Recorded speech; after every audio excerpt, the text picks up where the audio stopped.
Today I'm going to show you how to install and use the SpeechJammer program. It's a lot of fun to mess with your friends with this and everything like that. It's the SpeechJammer Lite, but I'm not sure what the full version has that's different, but the Lite version works just fine, so really it'll work for you. First thing you need to do is just go to this website. I'll have a link to it down in the description for the video, and this is the application that you're going to need to download right here, but you're going to need DirectX as well. If you play any video games, then you probably already have DirectX installed, or if certain online videos require it as well.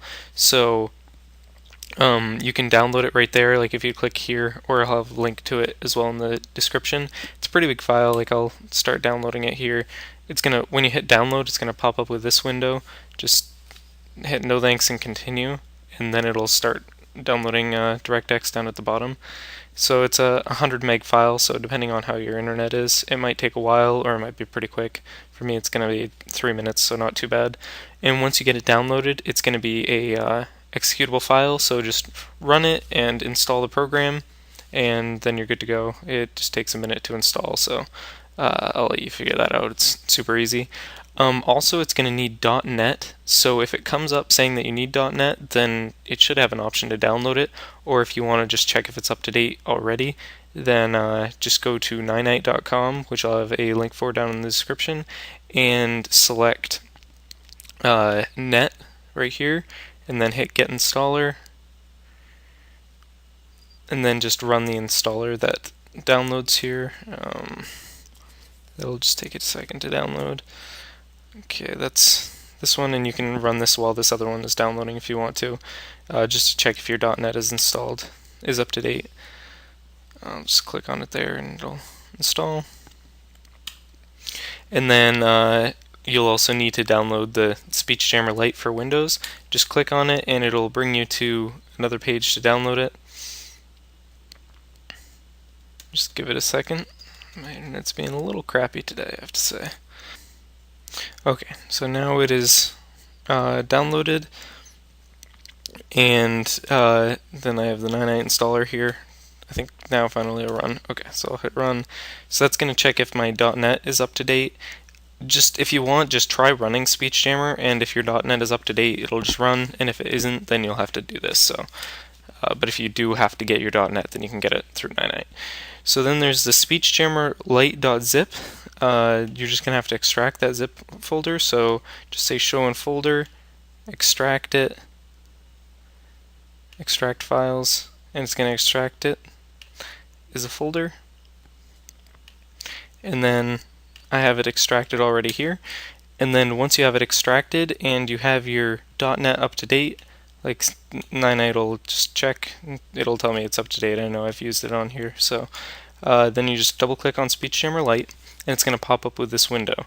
Here's where it gets a little bit tricky, is you have to pick what you want your, if Ninite pops up with this, just hit yes, what you want your microphone to be. Like this is my built-in microphone, and then this is the microphone you're actually hearing right now, the one that I'm using to make this video, so I'll use this other one. And then once you want to actually start the audio jamming, you hit start, but that doesn't actually start it, that just starts a timer. Then you have to hit jamming on. So then you hit jamming on, and then suddenly it becomes kind of hard to talk. It'll have different effects for most people, but for me it doesn't affect me as badly as it does a lot of other people. I just normally, when I'm talking, add a lot of extra letters onto words that ends in T, and also I have to speak pretty slowly. So I'm going to turn it off now so that I can become understandable again. So you just hit jamming off to turn it off again. I don't know how badly I sounded while I was speaking, but some people can really make their speech very bad. Some people are affected less. Depends how much you use it too. If you use it a lot, then it'll start affecting you less. So, but it's fun to play with. Definitely fun to screw with your friends. One of the big things about it is when you're doing the jamming is make sure that you have your volume all the way up. Like go to the audio mixer or whatever and make sure that you have the actual audio all the way up and the SpeechJammer audio all the way up.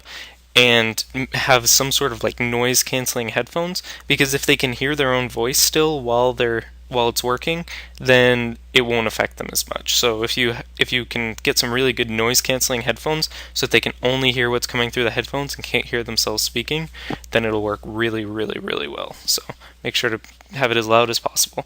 And as you can see, 9.8 here, skip because I'm already up to date, but if I didn't have the newest .NET, which you need for this, then it would install it. So that's all there is to it. If you have any questions, just let me know. I'll probably do a video of just me sounding like an idiot using this program so you can hear how it sounds, but for now, that's how it works.